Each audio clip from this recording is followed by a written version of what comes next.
Kalau Bupati Sumbawa nyumbangnya katakanlah 50 juta, saya ya di bawahnya 45 gitu. Saya ingin tahu jumlahnya berapa.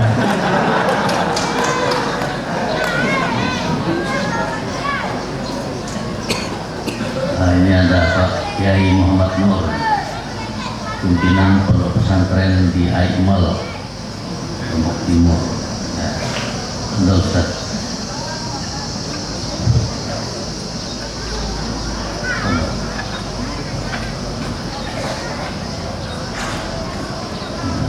Jadi saya bingung nih mau nyumbang berapa saya ya.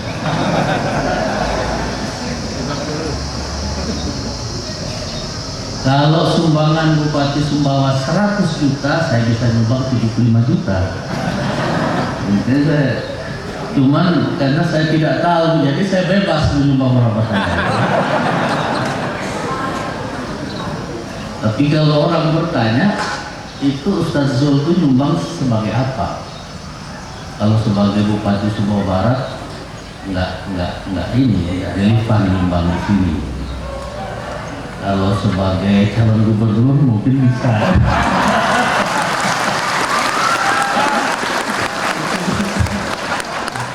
Karena biasanya kalau jadi calon-calon gitu biasanya musim nyumbang ya.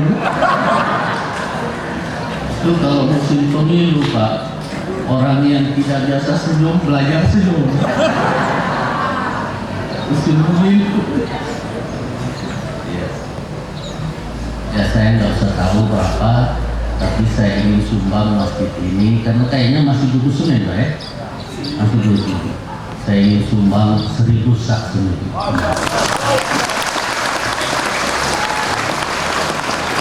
Itu bukan sumbangan Bupati Sumbawa Barat, tapi sumbangan calon gubernur.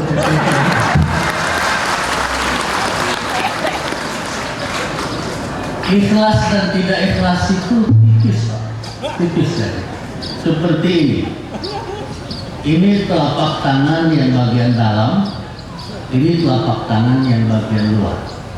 Ikhlas dan tidak ikhlas itu hanya dibatasi oleh pemisah antara yang gelap dan yang terang. Ada orang bertanya sama saya, seperti apa contoh ikhlas itu Ustaz? Saya bilang, kalau ada seseorang menanam cabai, dia tanam cabai, supaya cabainya itu tidak dirusak, tidak diinjak oleh binatang, dia kasih tanda. Tandanya itu mungkin bambu 30 cm ditancap. Pertanyaannya, apa yang dia tanam? Dia tanam cabai atau dia tanam tanda itu? Jawabannya dia tanam cabai, tapi dia kasih tanda.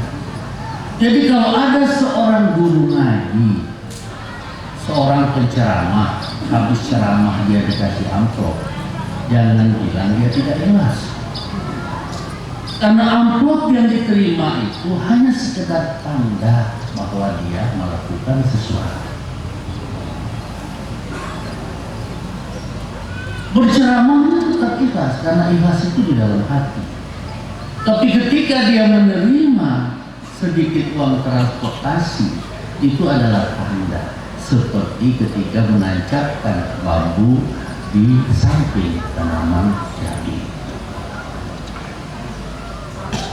Sekarang saya ini ikhlas enggak hanya nyumbang 1000 sak, itu bedanya itu. Bisa ikhlas, bisa tidak ikhlas.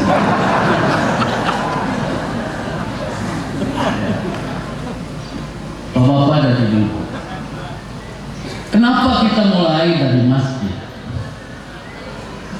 Karena sepanjang perjalanan hidup Rasulullah SAW, beliau sangat terkait dengan masjid.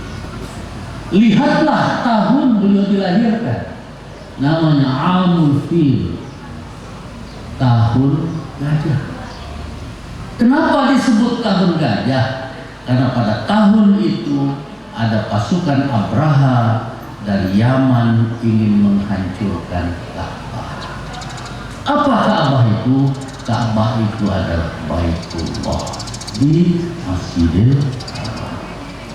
Jadi sebelum lahir pun Rasul sudah terkait erat dengan masjid. Dan Allah kemudian mengabadikan cerita itu dalam surat Al-Fil dalam Al-Quran. Apa yang diabadikan? Allah mengirim burung, namanya burung ababil, tarmihim bihijaratin min sijil. Kemudian tentara yang menunggangi gajah itu dilempari dengan batu-batu dari neraka. Faja'alahum ka'asfin ma'kul. Kemudian tubuh tentara-tentara gajah itu lubang seperti daun yang dimakan ular.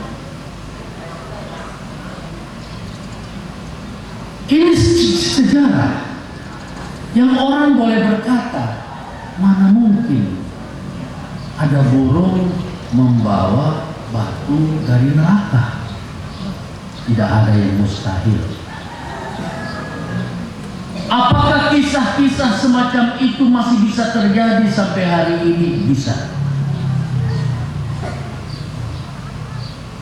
Karena tidak ada satupun keterangan Quran yang mengatakan bahwa kekuasaan Allah itu sudah berakhir. Tidak ada.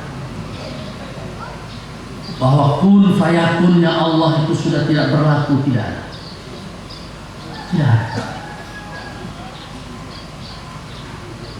Jadi janganlah ada kelompok-kelompok atau siapapun yang mencoba-coba untuk menistakan agama dalam bentuk apapun, karena Allah akan memberikan balasan, mengganjarnya dengan luar biasa.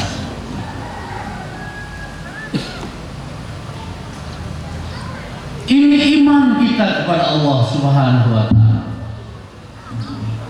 Bahwa tidak ada yang mustahil dalam hidup kita ini. Bahwa kita yakin apapun bisa terjadi. Seorang yang sedang berjalan di tengah padang pasir yang tandus, dia kehabisan bekal, dia lapar, dia haus dan dahaga.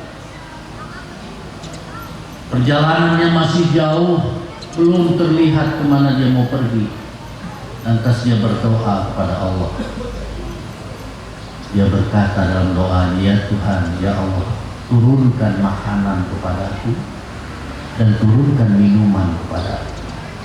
Mungkinkah kemudian ada turun makanan dari langit ke depannya dan ada turun minuman ke depannya? Jawabannya tidak mustahil. Bisa saja kemudian ada orang lewat dan orang lewat itu membawa makanan dan minuman. Tidak mustahil. Bisa saja kemudian Allah menurunkan rasa kenyang ke dalam perutnya dan menurunkan rasa puas dari dahaga ke kerongkongannya, seolah-olah dia baru saja makan makanan lezat dan baru saja minum minuman sejuk. Jadi jangan ragu-ragu Pak pada Allah. Jangan pernah ragu-ragu.